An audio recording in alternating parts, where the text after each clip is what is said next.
মাথায় রাখুন, এটা কেস হবে। মুখ্যমন্ত্রী এমন একটা পদক্ষেপ নিল যাতে কেসটা হয়, এবং এই কেসে আপনারা কোর্ট কন্টেম্পটের ধারায় অভিযুক্ত হবেন এবং আপনাদের আরো বড় ধরনের সিরিয়াস কোনো আইনি জটিলতায় আপনারা পড়তে যাচ্ছেন। তার কাছে মাথা ব্যথা যোগ্যরা নয়, মাথা ব্যথা অযোগ্য যারা টাকা দিয়ে চাকরিটা কিনেছে তারা বেঁধে বেঁধে পেটাবে তৃণমূল নেতাদের। হচ্ছে প্রথম কথা, আন্দোলন কোনোদিনও গণতান্ত্রিক উপায়ে হলে তা ধ্বংসাত্মক হয় না। আমরা মানছি ওদের দেওয়ালে পিঠ থেকে গেছে, ওদের কিছু করার নেই, কিন্তু ভাই তোমরা সংযত হও। তোমাদের এই ধ্বংসাত্মক আন্দোলনকেই শাসক শিকন্ডি করে আন্দোলনটা ভাঙবে, পুলিশ দিয়ে অ্যারেস্ট করাবে প্রথম।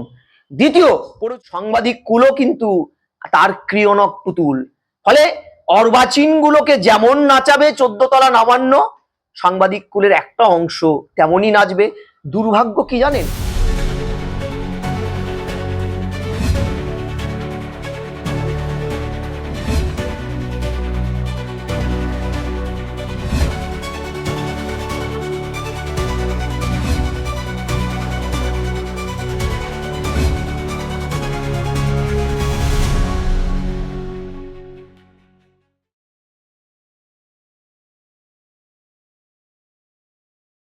ডেফিনেটলি জনপ্রতিনিধিরা পারে না, কিন্তু জনপ্রতিনিধিত্বের আড়ালে জনগণের ট্যাক্সের টাকায় জনগণের ভোটে নির্বাচিত কিছু তথাকথিত জনপ্রতিনিধি কাম গুন্ডা তারা এটা করবে, এটাই স্বাভাবিক। তৃণমূলের কোচবিহার থেকে কাকদ্বীপ সর্বত্র এই ধরনের গুন্ডাগুলো আজকে জনপ্রতিনিধির মুখোশ পরে বসে আছে। আমি তাদের সংখ্যা, নাম, এই গোত্র এগুলো নিয়ে কথা বলছি না। সব্যসাচী বাবু ওখানে গেলেন নিতান্তই কি কাকতালীয় ভাবে গেলেন, কারণ এই ভাইয়েরা চাকরিহারা শিক্ষক শিক্ষাকর্মীরা কিন্তু আগের থেকে জানিয়ে নিয়েছিল অমুক দিন আমরা যাব বিকাশ ভবন অভিযানে। তারপরে নিতান্তই কাকতালীয় ভাবে একজন জনপ্রতিনিধি তাদের গুন্ডা বাহিনী নিয়ে চলে হাজির হলেন।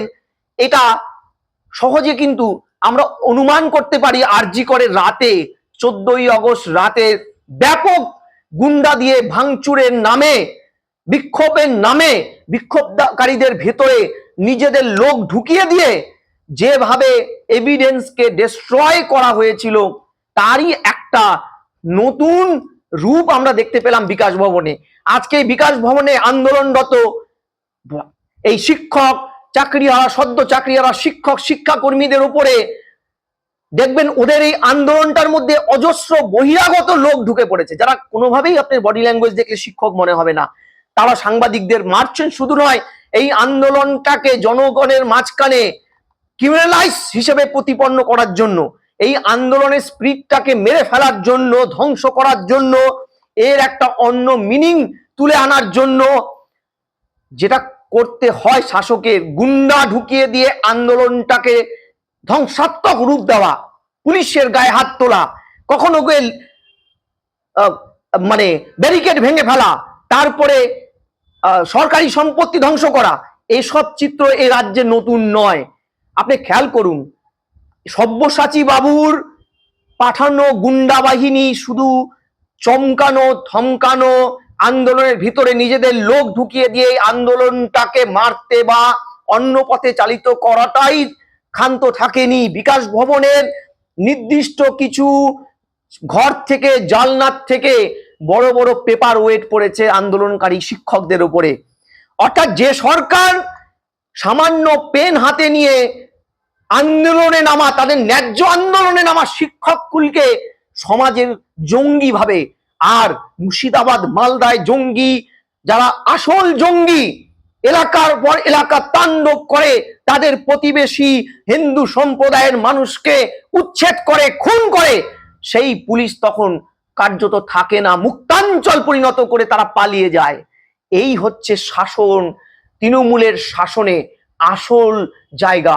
আমরা জঙ্গিদের জন্য নিবেদিত প্রাণ, আর শিক্ষকদের জন্য আমাদের অ্যাটিটিউড হচ্ছে ধরো পেটাও, সেটা পুলিশ নামক গুন্ডা দিয়ে পেটাও, সব্যসাচীদের মতন জনপ্রতিনিধির আড়ালে যে সমাজ বিরোধী গুন্ডা আছে তাদের দিয়ে পেটাও। প্রশ্ন করবো আপনার সামনে। সব্যসাচী দত্তের অনুগামীরা হঠাৎ করে একদম হেলমেট দিয়ে মারধর করতে থাকেন, সাংবাদিকদের ছবি তুলতে খবর করতে বাধা দেন বলেই অভিযোগ রয়েছে আমাদের কাছে।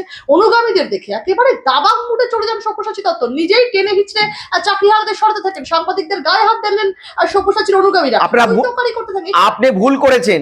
আরজি করে যার এলাকায় পড়বে সেই জনপ্রতিনিধি গুন্ডাটি লোক পাঠাবে, বিকাশ ভবন যার এরিয়ায় পড়বে সেখানকার গুন্ডাদেরকে সেখানকার জনপ্রতিনিধি পাঠাবে, কোচবিহারে কিছু হলে পরে সেখানকার আরেকটা গুন্ডা বসে আছে তিনি জনপ্রতিনিধি আড়ালে তিনি লোক পাঠাবেন। অর্থাৎ তৃণমূল কংগ্রেস তাদের গুন্ডা সমাজ বিরোধীর আড়ালে জনপ্রতিনিধিদের রিসোর্সকে সঠিকভাবে কাজ করতে জানে, ব্যবহার করতে শিখে ফেলেছে।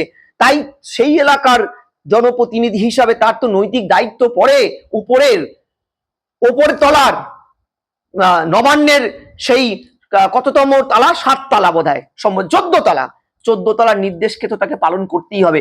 নবান্নের 14 তলার নির্দেশে তার নিবেদিত প্রাণ দলের এই সমস্ত সমাজ বিরোধী কাম জনপ্রতিনিধিরা যা নির্দেশ পেয়েছে তাই করেছে। পুলিশ গুন্ডামি করলে পরে আপনারা ক্যামেরার সামনে দেখিয়ে দেন,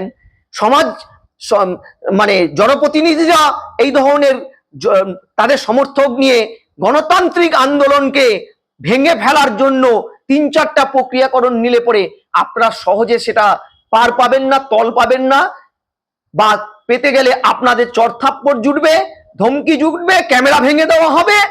এটা হচ্ছে এখানকার বর্তমান একটা যুদ্ধকালীন গণতান্ত্রিক পরিবেশের রূপ। অর্থাৎ মমতা ব্যানার্জি নির্বাচিত গণতন্ত্রকে কোন লেভেলে স্বৈরতন্ত্রে নামিয়ে দিয়েছে তার যদি উদাহরণ চান, যে মাস্টারমশাইগুলো ক্লাসে ছাত্র পড়াবে, সমাজ গঠন করবে, সমাজে মেরুদণ্ড হবে, তাদেরকে মারছে কে? সমাজ বিরোধী জনপ্রতিনিধি এবং পুলিশ নিশ্চুপ দর্শক। আর শিক্ষামন্ত্রী মিচিমিচি হাসছেন বিকাশ ভবনের 5 তলায় বসে, আর তার লোক দিয়ে মাঝে মধ্যে পেপার ওয়েটিং এর নাম করে পুষ্পবৃষ্টি অর্পণ করছে শিক্ষকদের মাথায়। আমি একটা প্রশ্ন করবো, আমাদের কলকাতা প্রেস ক্লাব কি ঘুমিয়ে থাকে, যেখানে সাংবাদিকদের গায়ে হাত তোলা হচ্ছে, রীতিমতো হেনস্থা করা হচ্ছে, তারপরেও ঘুমিয়ে কেন? নতুন কি? আপনি মমতা ব্যানার্জির ইনক্লুশনাল পলিটিক্সে সবাই তার অন্তর্গত হয়ে গেছে, কেউ বাদ নেই। রাম শ্যাম যদু মধু কেউ তার ধরাছোঁয়ার বাইরে নয়। সাংবাদিক কুলও কিন্তু তার ক্রিয়নক পুতুল। ফলে অর্বাচীন গুলোকে যেমন নাচাবে 14 তলা নবান্ন, সাংবাদিক কুলের একটা অংশ তেমনই নাচবে। দুর্ভাগ্য কি জানেন, আজকের যুগে বরুণ সেনগুপ্তদের মতন, গৌরীপ্রসন্ন ঘোষদের মতন লোক নেই। তারা যাদের আপনি সাংবাদিক বলছেন তাদের একটা বড় অংশই হয়তো, এমনকি যে সংবাদপত্রের ন্যূনতম বেতনভোগী সাংবাদিকরা মার খাচ্ছে তাদেরই হয়তো কর্পোরেট হাউসের বড় মাথা, তারাই হয়তো নবান্নের 14 তলায় গিয়ে অ্যাডজাস্ট করে নিচ্ছে। দাবি করছেন না, এটা আমার দেখা চিত্র। তা না হলে যে সংস্থার সাংবাদিক মার খাচ্ছে সেই সংস্থার নৈতিক দায়িত্ব কি বলে? এফআইআর করা, কেস ফাইল করা। তারা কি করেছে? তারা তো নিশ্চুপ দর্শক। ফলে এইটা চলবে। গণতন্ত্রের চতুর্থ স্তম্ভ চুপচাপ কুম্ভকর্ণের নিদ্রা দেবে, আর আমরা এইভাবে দেখবো অনাচারগুলো। ভেঙে মাটিতে রীতিমতো ফেলা হলো লোহার গেট, একদম ভিতরে ঢুকে বিকাশ ভবনের দখল নিয়ে নিলেন। আর চাকরিহারারা তাদের দাবি ভাতা নয়, একদম সাম্প্রতিককালে মুখ্যমন্ত্রী মমতা বন্দ্যোপাধ্যায় রীতিমতো একটা ভাতার কথা ঘোষণা করেছিলেন একদম গ্রুপ সি গ্রুপ ডি কর্মীদের উদ্দেশ্যে। সেখানে চাকরিহারা শিক্ষকরা বলছেন যে ভাতা নয়, যোগ্যতার ভিত্তিতে চাকরি ফিরিয়ে দিতে হবে। রিভিউ পিটিশন সম্পর্কে রাজ্য তাদের কাছে কিচ্ছু খোলসা করে জানায়নি, সেটা সামনে আনতে হবে। ভুল করছে। প্রথম কথা, আন্দোলন কোনোদিনও গণতান্ত্রিক উপায় হলে তা ধ্বংসাত্মক হয় না। আমরা মানছি ওদের দেওয়ালে পিঠ থেকে গেছে, ওদের কিছু করার নেই, কিন্তু ভাই তোমরা সংযত হও। তোমাদের এই ধ্বংসাত্মক আন্দোলনকেই শাসক শিকন্ডি করে আন্দোলনটা ভাঙবে, পুলিশ দিয়ে অ্যারেস্ট করাবে। প্রথম। দ্বিতীয়, পরিচিত হবে না কারোর দ্বারা নয়, কোনো দল মত নির্বিশেষে তোমাদের আন্দোলনটা নিতান্তই গণতান্ত্রিক অরাজনৈতিক। দ্বিতীয় সবচেয়ে বড় প্রশ্ন, মমতা ব্যানার্জি কোন সাংবিধানিক অধিকারে এই টাকাগুলো দিয়েছে? এই non teaching group C group D শিক্ষাকর্মী তারা আইনের চোখে অযোগ্য, তারা নোবেল পেতে পারে কিন্তু আইনের চোখে তারা অযোগ্য। তাদের চাকরিটা চলে গেছে, তাদের অন্তত 31 তারিখ অব্দিও রিনিউয়াল করেনি, তাদেরকে ঠেকনা দেওয়া শিক্ষাকর্মীরও অধিকারটা দেয়নি সুপ্রিম কোর্ট। তাহলে আর্টিকেল 266 অনুযায়ী কনসলিডেটেড ফান্ড বলছে, অর্থাৎ জনগণের ট্যাক্সের টাকায় যে কনসলিডেটেড ফান্ডটা থাকে সেই ফান্ডটা ডাইভার্ট করে এদের কোন হেডে সরকার এই ভাতা তার দেবে সেটা তো দেখাতে হবে প্রথম। দ্বিতীয় এই যে ছেলেপেলেগুলো ভাতা পাচ্ছে পার্মানেন্ট চাকরিজীবীর থেকে পরিশ্রম করে উপার্জন করার খেটে খাওয়ার ক্যাটাগরির থেকে হঠাৎ করে এদেরকে চেটে খাওয়ার ক্যাটাগরিতে অর্থাৎ ভাতাজীবী করে দেওয়া হলো। এটা কি ওদের সামাজিক ক্ষেত্রে মূল্যায়নটাকে উন্নত করলো না অবমূল্যায়ন করলো?